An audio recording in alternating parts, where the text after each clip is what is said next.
Breaking news చూస్తున్నాం. ఇవాల్టి నుండి టీపీసీసీ చీఫ్ మహేష్ కుమార్ గౌడ్ జిల్లాల పర్యటన ప్రారంభం కానుంది. కాసేపట్లో ఉమ్మడి నల్గొండ జిల్లా నాగార్జున సాగర్ కు బయలుదేరి వెళ్లనున్నారు. ఆదివాసీ కాంగ్రెస్ సమావేశంలో ఆయన పాల్గొననున్నారు. రేపు ఆదిలాబాద్, ఎల్లుండి నిజామాబాద్ జిల్లాలో పర్యటిస్తారు. రెండు జిల్లాల్లోనూ విస్తృత కార్యకర్తల సమావేశాల్లో పాల్గొని దిశానిర్దేశం చేయనున్నారు.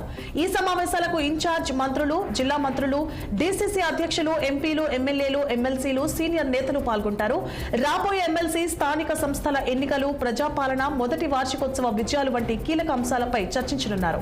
ఇక టీపీసీసీ చీఫ్ జిల్లాల పర్యటనకు మహేష్ కుమార్ గౌడ్ తో పాటు ఏఐసీసీ ప్రధాన కార్యదర్శి, రాష్ట్ర ఇన్ఛార్జ్ దీపాదాస్ పున్షి, ఏఐసీసీ నేతలు విష్ణునాథ్, విశ్వనాథన్ వెళ్లనున్నారు.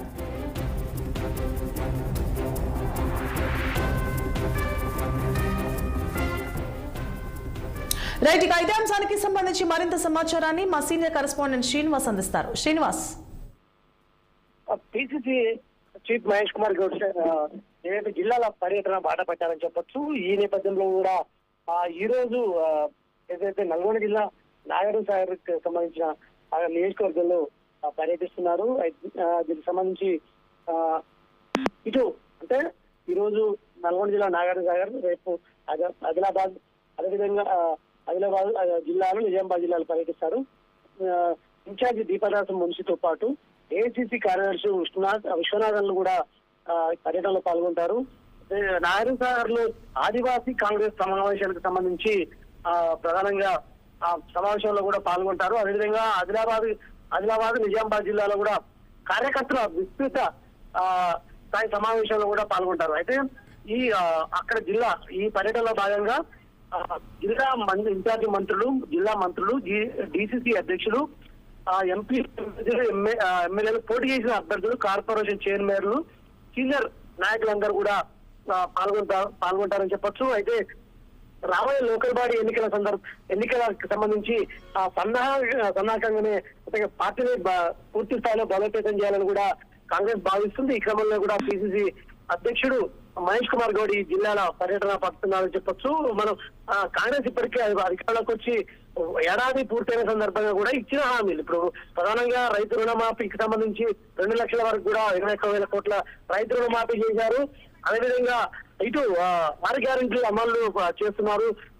తాజాగా నిన్న కూడా ఏదైతే రైతు భరోసాకి సంబంధించి కూడా సంక్రాంతి తర్వాత జనవరి 26 నుండి కూడా రైతు భరోసా ఇవ్వడానికి కూడా ఇప్పటికే రేవంత్ రెడ్డి నిన్న అంటే క్యాబినెట్ సమావేశంలో కూడా తీర్మానం చేశారు. దీనికి సంబంధించి నిన్న సీఎం రేవంత్ రెడ్డి కూడా మాట్లాడి రైతు భరోసాని కూడా వ్యవసాయానికి ఆమోదయోగ్యమైన రైతులందరికీ భరోసా వేస్తానని కూడా, వ్యవసాయం లేని రైతులకు కూడా వేస్తానని కూడా హామీ ఇచ్చిన నేపథ్యంలో కూడా ఇవన్నీ ప్రధానంగా జిల్లాల్లో కూడా విస్తృతంగా ప్రచారం చేయడంతో పాటు లోకల్ బాడీ ఎన్నికలకు పూర్తిగా సన్నద్ధం కావాలని కూడా భావిస్తున్న క్రమంలో కూడా ఈ పర్యటన చేపడుతున్నారని చెప్పొచ్చు. ఈ నేపథ్యంలో కూడా ఇటు ఏఐసీసీ ఇన్ఛార్జి దీపాదాస్ మున్షి కావచ్చు, అదేవిధంగా ఇటు ఏదైతే AICC general secretary KC Venugopal కూడా హాజరవుతారని కూడా తెలుస్తుంది. సో ఈ పర్యటన అనేది పార్టీకి అత్యంత అంటే ప్రాధాన్యతగా చెప్పొచ్చు. శ్రీనివాస్, అయితే జిల్లాల పర్యటన ఎన్ని రోజులు కొనసాగే అవకాశాలున్నాయి? పార్టీని సంస్థాగతంగా బలోపేతం చేసే విధంగా ఎలా దిశానిర్దేశం చేయబోతున్నారు? ఎందుకంటే రాబోయే స్థానిక సంస్థల ఎన్నికలకు సంబంధించి కానీ ఇతరత్ర అంశాల గురించి కానీ కార్యదర్శులకు ఎలాంటి దిశానిర్దేశం చేయనున్నారు? పిసిసి అధ్యక్షుడిగా మహేష్ కుమార్ గౌడ్ బాధ్యతలు చేపట్టాక ఇప్పటికే 2 దఫాలుగా జిల్లాల పర్యటన చేపట్టారు. ఇటు వరంగల్ కావచ్చు, ఆదిలాబాద్ కావచ్చు, కరీంనగర్ కావచ్చు, కొన్ని జిల్లాల ఉమ్మడి జిల్లా వ్యాప్తంగా కొన్ని పర్యటనలు చేసిన పరిస్థితి ఉంది. అదేవిధంగా ఏదైతే ఏడాది పాలనకు సంబంధించిన సంబరాల్లో భాగంగా కూడా ఇటు పర్యటనలు చేసిన పరిస్థితి ఉంది.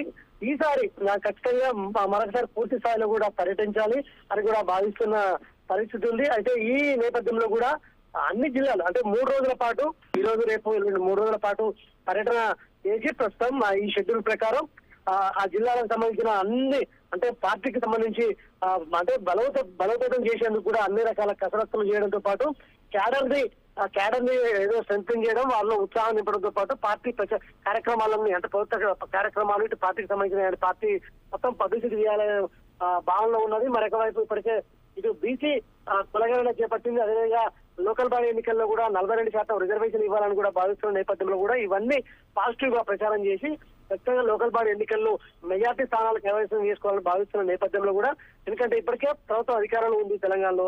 అదేవిధంగా రానున్న లోకల్ బాడీ ఎన్నికలు ఇవి ప్రతిష్టాత్మకంగా ఉన్నాయి. ఎందుకంటే ఇటు ఇప్పటికే ఏడాది పాలనపై కూడా ఇటు ప్రతిపక్షాలు కూడా విమర్శిస్తున్నాయి. అదేవిధంగా లోకల్ బాడీ ఎన్నికల్లో ఏదైతే అధికార కాంగ్రెస్ కి అంటే వ్యతిరేకంగా అంటే ఈ పార్టీ ఏ విధంగా మోసం చేసిందనే అంశాలపై కూడా ప్రచారం చేయడంతో పాటు లబ్ధి పొందాలని చూస్తున్న నేపథ్యంలో కూడా అన్నిటినీ ఏదైతే తిప్పికొట్టే విధంగా కూడా పార్టీ కార్యక్రమాలు రూపొందించి ఆ విధంగా రూపకల్పన చేయడంతో పాటు అన్ని జిల్లాల పర్యటన చేపడుతున్నారని చెప్పొచ్చు. Right, thank you for the update Srinivas.